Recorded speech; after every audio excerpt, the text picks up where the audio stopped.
Do you see that beautiful green line over there? This is the best 4 line that you'll ever see in the entirety of EU4.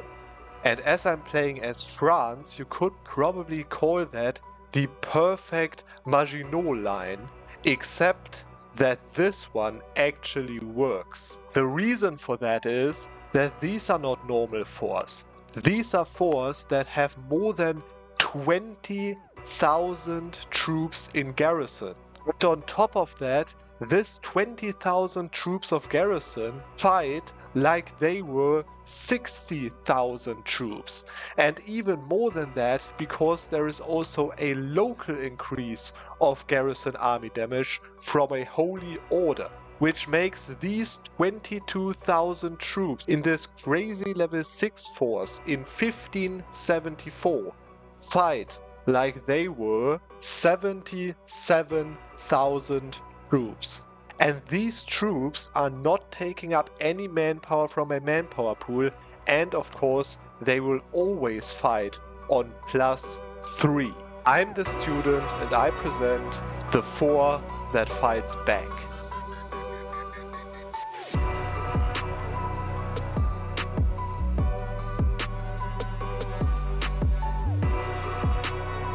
Okay, and before I show you how crazy this strategy actually is in an actual war, let me just tell you and show you how the actual situation is.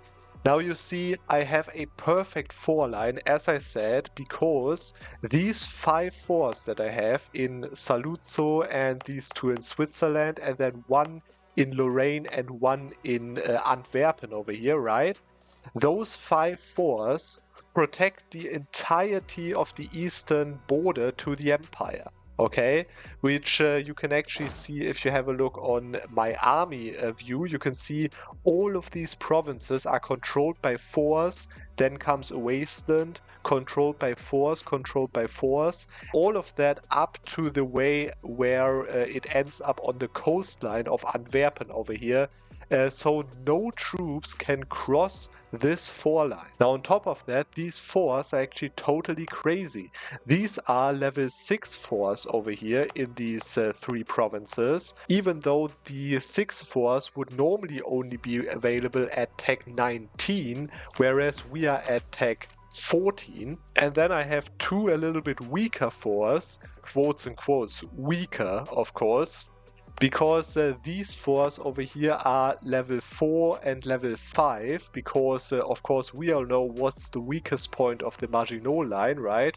So I moved my capital 4 to Belgium over here, so that this has a slight boost in the base garrison size.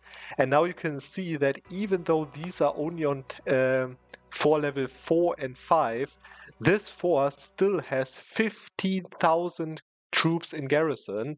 These of course fight 3.5 times as much because of the garrison army damage, and this level 5-4 has 18,000 garrison size.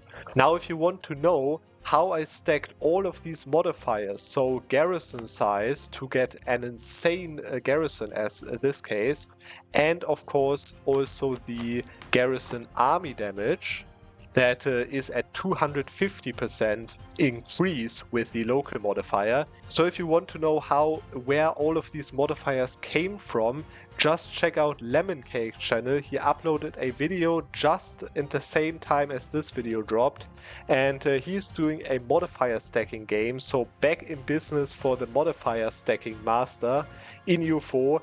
About garrison size and garrison army damage, so definitely check out that one before if you want to know how that went, and otherwise if you want to know how this game actually get to the point where I'm right now, let me just tell you it real quick because it's not that interesting, just a few formal builds. I started as Aragon, of course conquered, all of Western Europe that you can see right now I own. And then I formed England with the Angevin mission path. You're going to see in a second why. As well as then after that I formed Sardinia Piedmont to get the level 6 force in the southern provinces. As well as I formed France because France has 50% garrison army damage in their ideas, which of course I want to use heavily in the war that I'm going to declare in a second. The reason why I formed England with the Angevin missions is because they have a specific missions that gives up to 5 force an insane local modifier of plus 100% local garrison size. You can see that over here. And I've triggered that modifier on all of these 5 forts, which means that all of these have an increase to my national garrison size of a local garrison size of 100%. Okay? And that's what I'm going to use now in a war, of course. These provinces are all provinces with increased terrain bonuses for the defender, right? Especially, of course, these mountains, as well as all of these forts have a rampart, which gives an additional defender dice roll. But the problem is, of course, that the garrison won't have a general, which is why I've stacked a few marines on the border of these forts with a general each to, go in if it gets close and give the garrison a general to fight with. But otherwise, I will just use my garrisons to defend from a large coalition on HRE nations. And I think I don't even have to, overcomplicate it. I don't need to call in a huge coalition or something. Let's just test it out with a simple war on the Empire. You can see conquest of Strasbourg over here with, of course, the Emperor Austria being called in, all of his allies and all of the allies of Württemberg, including Russia. So yeah, I think that's a nice little test. You can see around 300,000 troops over here, so very nice example. And now I'm going to show you how this insane garrison fights back. Of course, my main army over here stays drilled because I don't want to use my army, right? That costs manpower. And of course, all of my subjects keep being on passive for that. Okay, so these armies they stood on the fort and they immediately returned because they couldn't siege it, as of course you need 3 times the troops than the garrison to siege a fort down. So yeah, I don't know if we'll even see some of these forts in the south fight back. Maybe we have to wait once they get to the lowest garrison size fort over here. And I think we have our first victim over here. They are not turning back for whatever reason. I think I will wait until they arrive on the 9th, and then I'm going to sortie and attack them. Okay, Milano is returning, but anyways, I can wait. I can just attack already. I think it doesn't matter. Let's just try it without the general even. And yeah, let's see how crazy this build actually is. There we go. Now, of course, there is now an instant stack of, 22,000 troops that fights on +2 right now. Of course, without a general, but you have to keep in mind, this army has 3.5 times the damage that a normal 22,000 stack would have, okay? And I've already, of course, stacked some infantry compatibility and discipline to make this even more worth. So let's just see how this battle actually goes. You see these numbers? This is the fire phase, right? This is just the fire phase already. And I'm fighting without a general. Let's just get the general in and see how that goes then.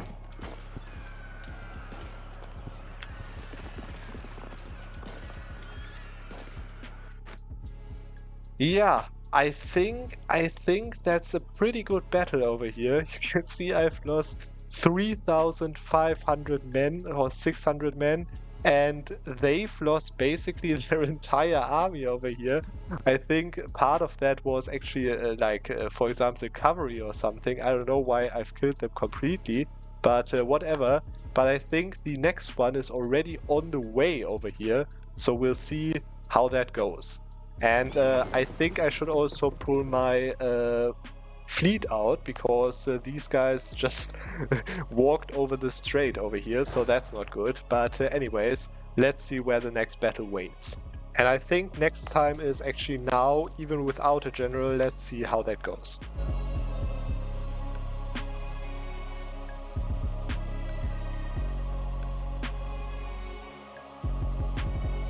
I think the numbers over here, they tell more than any words, right?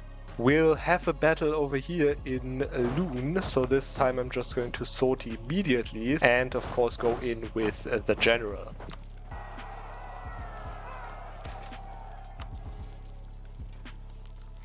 "4,000 troops, you saw that?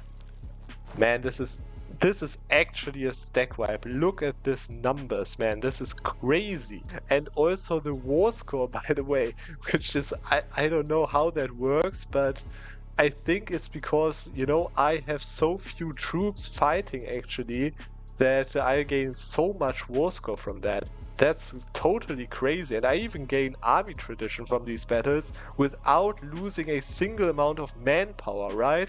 And the best part about this is actually that the AI simply doesn't know. They stand on these fours, they don't know that I can just fight back and fight these 6,000 troops with my 19,000 troops.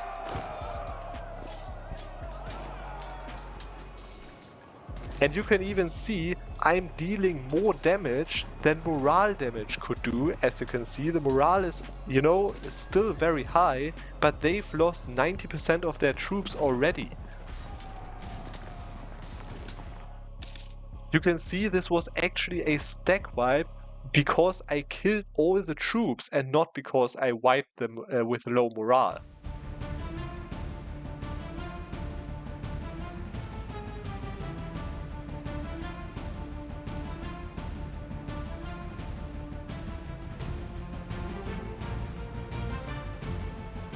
Okay, now we have actually some interesting battle going on over here in a second, because you can see they're sieging this fort with 50,000 troops, and this is of course my weakest fort in terms of, you know, the base garrison, so I have only 15,000 of them over here.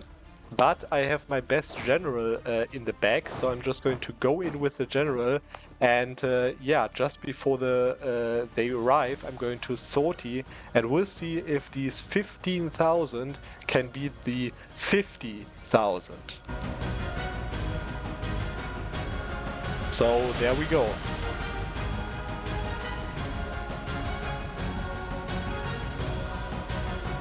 You see what damage I deal and what loses I get over there? This is totally crazy. Look at these numbers, man.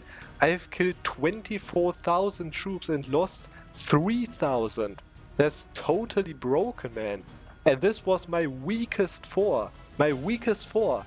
I think we have actually a very interesting battle going on in a second, because you can see they're standing on one of my strongest forts. I have actually two forts on the mountains, and of course this fort has the full 22,000 garrison.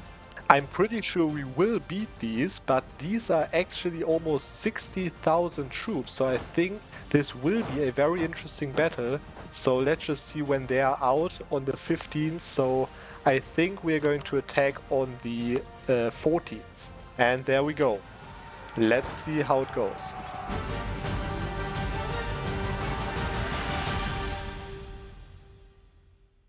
Oh my god, you just saw that? I just killed 6,000 troops in one day.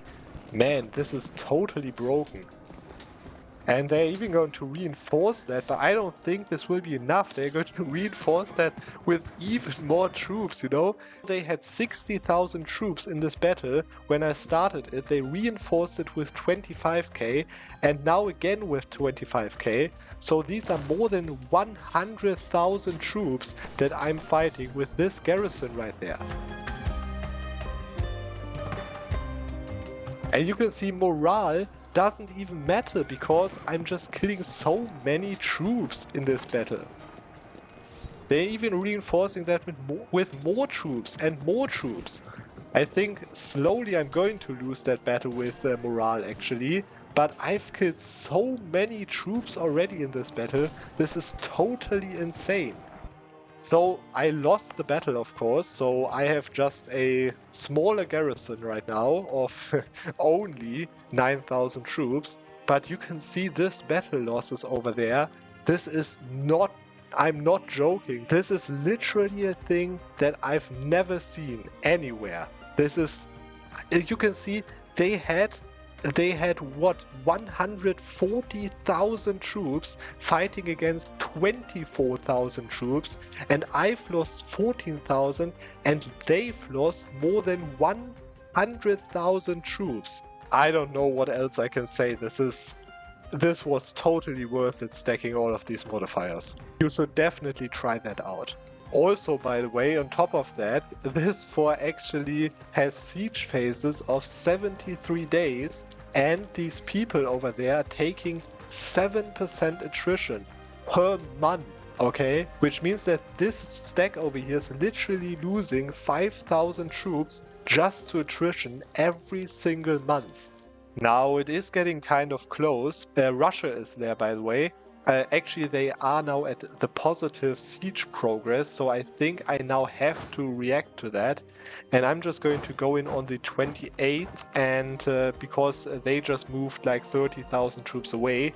So I think the only way to get this now would be if I attack them now, basically. So let's see when these troops are there on the 28th, and I'm just going to attack on the 27th and see if these 10k troops with 8k garrison can beat these 70,000 troops standing on the fort.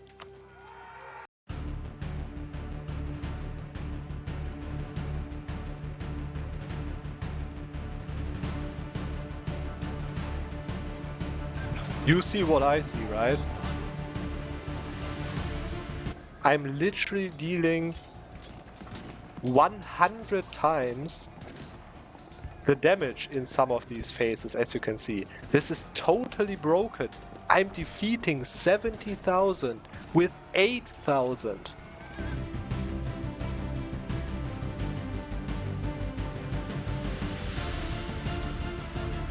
I might still lose that through morale over here. Yeah, I lost that through morale, but you can see these losses. This is totally crazy, man. And actually they moved off now, which I think I don't actually want. I think I can beat them again with these 3,600 troops. So yeah, I'm just going to save because I'm not 100% sure, but we'll try again immediately.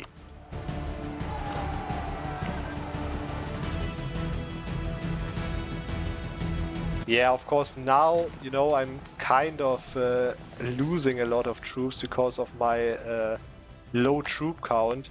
So that's kind of a problem. But yeah, whatever. I've proven more than enough that this fort can defend itself. Especially as now I'm gaining literally 3,000 garrison per month. And yeah, by the way, I've got 2 new forts that I can defend on, which I think I'll start with this one. Maybe I, you know, can get some of these troops off of that weaker fort there. But let's wait for the general first, and let's go in on the 21st and we'll see how it goes.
So the First Nations started to send me white pieces because, yeah, they have no troops, no manpower left and so on, right?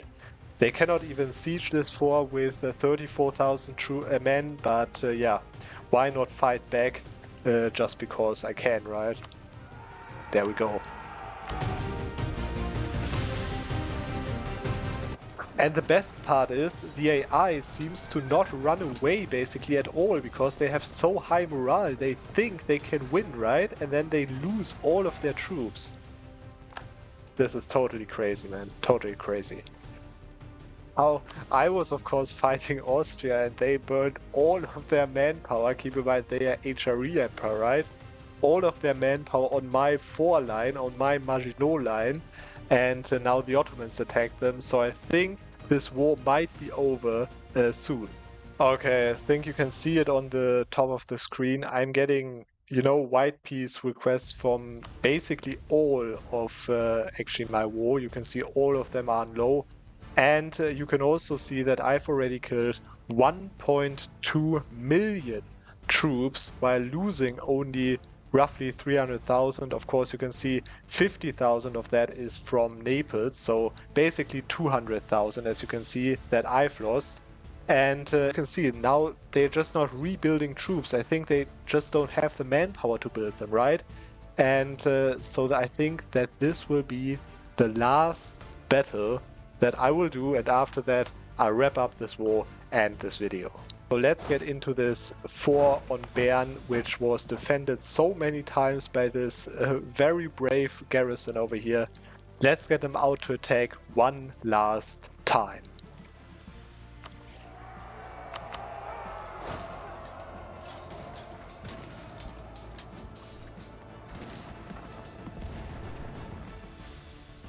That's it. I think that's the perfect finale for this game actually, and I think everyone knows how crazy this strategy can be. And I think all I have to do now is to actually white piece that war, because this war with 1.2 million losers on their side was literally nothing than a proof of strength. And I think I've proved my strength, or rather the strength of my brave garrisons on the perfect Maginot line. So that's it for today. I hope you enjoyed the video, and I hope you enjoyed the tactic. You can of course try it yourself, maybe even try it with an Alpine Empire of Switzerland or something, right? That would be cool as well probably. And we're going to see, as always, on the next Monday.